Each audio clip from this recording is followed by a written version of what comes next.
WhatsApp guys, good morning. আজকে হচ্ছে শুক্রবার আর এখন প্রায় ঘড়িকাটা 8:30টার দিকে বাজতে যাচ্ছে।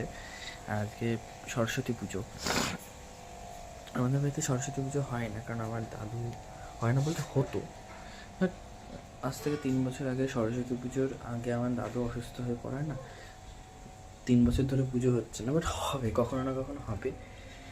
তো এখন হচ্ছে না। সে যাই হোক, এখন জেঠুর বাড়িতে যেহেতু পুজো হবে আর খাওয়া দাওয়া সবই হয় জেঠুর বাড়িতে। তো হচ্ছে গিয়ে এখন তাড়াতাড়ি করে পুজো টুজো দিয়ে রেডি হয়ে আমি আর মা যাবো জেঠুর বাড়িতে। ওখানে বোন টোন পিসি অনেকেই আসে, তো ওখানে যাব। প্রত্যেক বছরই জেঠুর বাড়িতেই কাটে, অ্যাটলিস্ট লাস্ট কিছু ইয়ার ধরে জেঠুর বাড়িতেই যাচ্ছি আমরা। আর এখন তো ঠাকুর ঘর খুলবো, স্নান করবো, তারপরে পুজো দেবো, তারপরে খেয়ে দিয়ে রেডি হবো, বুঝলেন। চুল কাটতেও যাবো বলেছিলাম কালকে, চুল কাটতে যেতে পারিনি, থাকিয়ে খুব একটা খারাপ লাগছে না। আর চুলটা একটু ম্যানেজ করে নেবো, স্প্রে ঠেয়ে জেল ঠেল দিয়ে ঠিকঠাক হয়ে যাবে। বাট বড়ো হয়েছে চুলটা অনেকটাই, কাটতে হবে। অন্তত বিয়ে বাড়ি যাওয়ার আগে কাটতে হবে, অর্থাৎ রবিবার দিন কাটতে হবে। শনিবার আমার জন্মবার, চুল কাটতে পারবো না, সো রবিবার দিনকে কাটতে হবে, বুঝলেন। মন্দিরগুলো খুলে নিই, চলুন। তো ঘড়ি কাটা চলে গেছে 11:45 ঘরে। আমি এই মাত্র এখন পুজো দিয়ে এখন খাবো, খেয়ে তারপর হবো রেডি। আমার মা ওখানে আমার জন্য ভাত বাড়ছে, খেয়ে দিয়ে রেডি হবো, তারপরে বেরোবো, বুঝলেন। চলুন ব্রেকফাস্ট করে নেওয়া যাক, চলুন। তো গাইজ, আমি হয়ে গেছি ready and it's my final look. আমি একদম পুরো রেডি। আই থিঙ্ক মাও রেডি হয়ে গেছে। তো আমার মনে হয় মাও রেডি হয়ে গেছে এতক্ষণে। আর স্ট্যান্ড ফ্যান নিয়ে আমি একটুখানি আর কি ভিডিও শ্যুট করছিলাম। সো চলুন, এবার বেরোতে হবে। আর তাড়াতাড়ি করতে করতেও গিয়েও 12টা বেজে গেল। ঘড়ি কাটা 12টার ঘরে, এবার বেরোতে হবে। চলুন ওই ঘরে গিয়ে দেখি মা রেডি হলো কিনা। চলুন। তো ফাইনালি 12টা 5 আমি বেরিয়ে গেছি। এই হচ্ছে আমার মা। আজকে মা আমার সাথে ম্যাচিং করে হলুদ হলুদ পরেছে। ঠিক ছিল না যে হলুদ হলুদ পরবে, কিন্তু যাই হোক, পরে আমি মাকে দেখছি যে মাও হলুদ পরেছে। আর এটা আমার অনেক দিন পর, মানে 4 বছর পর পরলাম। তাও এখন একটু মানে একটু ছোট হয়নি। আমার একটু ছোট হলে ভালো হতো। এটা এখনও সেই মানে ঢালা টাইপের যেমন ছিল, এখনও সেই জিনিসটা সেরকমই রয়ে গেছে, হাতা ফাতা। মানে আরও 1-2 বছর পর গিয়ে পড়লে হয়তো ঠিক হবে, কারণ অনেকটা ঝুল নিচে, বুঝলেন। চলুন এবার টোটো ধরবো, স্টেশন যাব, তারপর টিকিট কাটতে হবে। চলুন।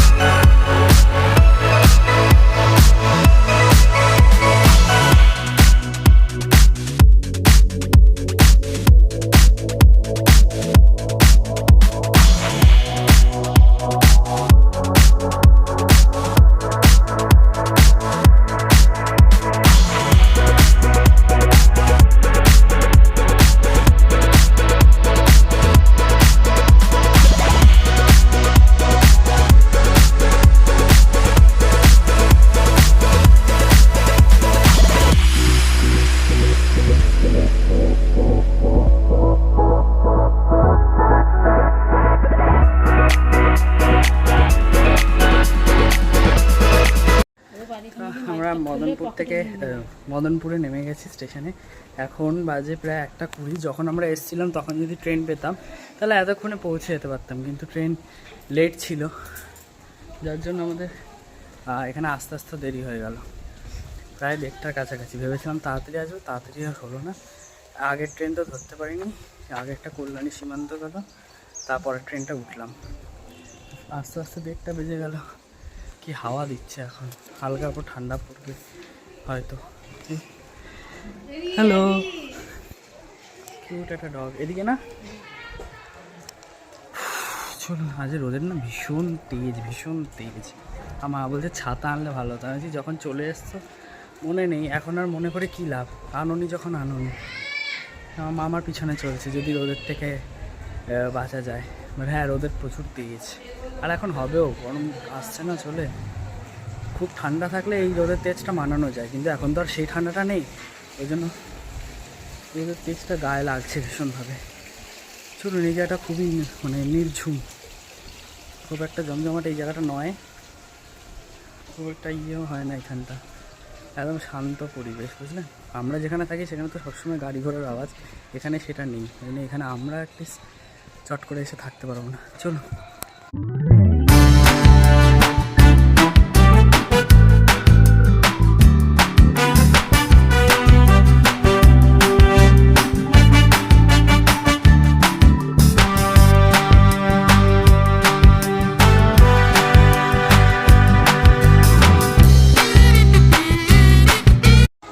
গাইজ, আমার জেঠু ছাদে বেশ কয়েকটা গাছ লাগিয়েছে, দেখুন অনেক কয়েকটা গাছ লাগিয়েছে।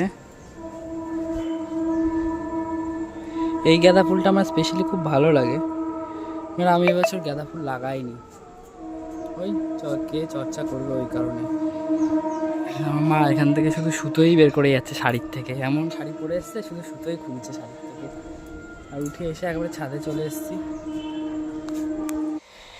তো সরস্বতী পুজোর স্পেশাল রান্না আমার জেঠুই করছিল, কারণ আমার জেঠু বেশ ভালো মতনই রান্না করে। তো এই দেখুন, আমার জেঠু একদম সকাল থেকে কোমর বেঁধে লেগে গেছে রান্না করার জন্য। তো আমরা এখন রেডি হয়ে বেরিয়ে গেছি। তো আমার সাথে আছে আমার সেই বান্ধবী, ঠিক আছে। এখান থেকে আমরা ফেরিঘাটে যাচ্ছি, ওখান থেকে চাটা খেয়ে হচ্ছে গিয়ে স্কুলে ঘুরতে যাবো, দেখবো আর কি ঝাড় দেওয়ার কাজ আছে। আর বান্ধবী খুব ভালো ঝাড় দিতে পারে, বাই দেবে, কারোর লাগলে কন্ট্যাক্ট করবেন। তো চলুন আগে ফেরিঘাটে যাই। আজ ওই অরবিন্দ রোডটা একদম, ওই একটা অরবিন্দের সমস্যা হয়ে গেছে এখন, কী বলুন তো, মানে রাস্তা দিয়ে চলতে ফিরতে মানুষ দেখলেই 50-এর ডালা, 40-এর ডালা। হ্যাঁ, এইটাই হয়, তবু কে কেন আমিও ভাবছি একটা ডালার দোকান করবো, ঠিক আছে, এক রাতের মধ্যে বড় লোক হয়ে যাবো গাছ। আম্বানি আমার কবে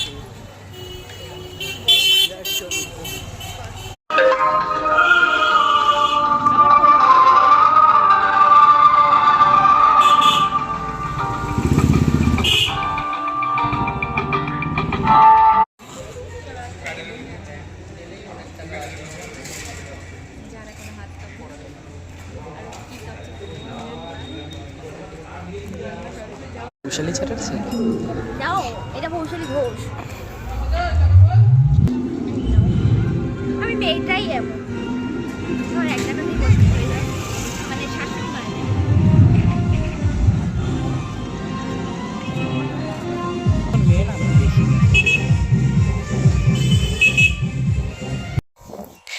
এই হচ্ছে আমার স্কুল, নয়াটি নরেন্দ্র বিদ্যানিকেতন, যেখানে আমি এতগুলো বছর ক্লাস 5 থেকে ক্লাস 12 অবধি পড়েছি। তো স্কুলে গিয়ে ভীষণ নস্টালজিক লাগছিল, আর অনেক বছর পরই প্রায় স্কুলে গেলাম, প্রায় 5-6 বছর পর। তো এত ভালো লাগছিল, আর একটা স্পেশাল দিনে গেছিলাম, ফাংশানও হচ্ছিলো, ডান্স পারফরমেন্স শুরু হবে। আর তারপর আমি বাড়ি চলে এসেছিলাম, আর বাড়ি এসে ওই যে মেনুতে হয়েছিল ফ্রায়েড রাইস আর চিলি সয়া, এটা দেখাতে মনে নেই। তো এই যে কিছুটা পাঠিয়েও দিয়েছিল আমাদের জন্য, আর আমি যে ডিম অমলেট খাবো ওই জন্য মা পেঁয়াজ কাটছিল ডিম ভাজার জন্য, আর মা বললো তাহলে একটা কাজ কর কড়াই। তো তাই আমি কড়াইটা গরমে বসিয়ে দিয়েছিলাম, আর আস্তে আস্তে ফ্রায়েড রাইসটাকে কড়াইয়ের মধ্যে দিচ্ছিলাম। প্রথমে হাতা দিয়ে দিচ্ছিলাম, কিন্তু হাতা দিয়ে দিতে দিতে না প্রচুর সমস্যা হচ্ছিলো, অসুবিধা হচ্ছিলো, ওই কারণে পুরো বাটি ধরে উল্টে দিয়েছি। দিয়ে বাটি ধরে পুরো উল্টে দিয়ে আমি নাড়াচ্ছিলাম, আর মা বললো গ্যাস কমিয়ে দে, ওই জন্য গ্যাসটা কমিয়ে দিলাম। তারপরে মা নিজে বলেছে যা যা তুই ঘরে যা, আমি করছি, আমি গরম করছি। যে ঠিক আছে তাহলে আমি যাই, কারণ আমার খিদে পেয়ে গেছিলো। তো মা বললো যা, আমি গরম করে নিয়ে যাচ্ছি, তুই গিয়ে বস কে ঘরে, বুঝলেন। তো এখন 10টা 25 মতো বাজে, আমার চুল এত বড় বড় হয়ে গেছে না, দেখুন পুকুরে চলে আসছে। আমি গেটে তালা ঠালা দিয়ে দিয়েছি, এখন যাচ্ছি শুতে। আর এই বছরের মতন সরস্বতী পুজো শেষ।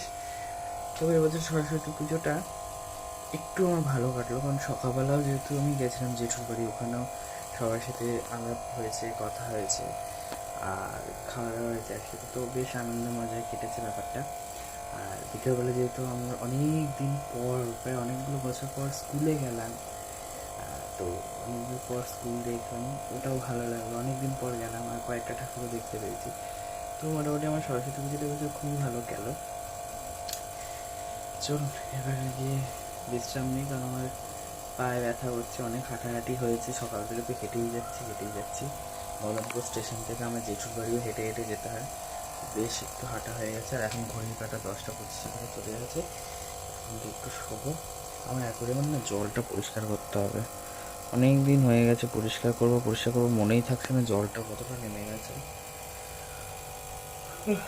চলুন এবার গিয়ে ঘুমাই। ঘুমাবো না, একটু ফোন দেখবো, দেখে তারপরে শোবো। এখন গিয়ে শুয়ে পড়বো। তো চলুন। আজকে ঠান্ডাটা বেশ কম ছিল সকালের দিকে, এখন আমরা ঠান্ডাটা পড়ছে, একটু লাগছে। সরস্বতী পুজো এইটুকুই ঠান্ডা তো থাকবেই। বলেছিল খবরে যে আজকে বৃষ্টি হওয়ার কথা আছে, কিন্তু বৃষ্টি হয়নি, এটাই ভালো। বৃষ্টি হলে মুশকিল হয়ে যেত, কোনো মানুষকে বেরোতেও পারতো না, কিছুই না। তো চলুন, আমার গল্প বক আজকে এই পর্যন্ত। সবাই খুব ভালো থাকবেন, সুস্থ থাকবেন, আর সবসময় হ্যাপি থাকবেন। অনেক টাইম হ্যাপি থাকতে হবে। তো লাইক শেয়ার কমেন্ট সাবস্ক্রাইব করতে ভুলবেন না আমার চ্যানেলটাকে। তো ততক্ষণের জন্য টাটা, দেখাবে নতুন একটা ব্লগে। চলুন আমি আবার লাইট অফ করে ঘরে যাই। এসেছি ঘরে। এই দেখুন, আমি তখন চাদরটাকে এখানে ফেলেছি, এরকমভাবে পড়েই রয়েছে, মানে একটু আগে ফেলেছি। আমার ঠাকুমা দেখতে পারলে এখনই চিৎকার দিয়ে উঠবে, হ্যাঁ চাদরটাকে ফেলে রেখেছিস, আমি গায়ে দিই। চলুন, টাটা।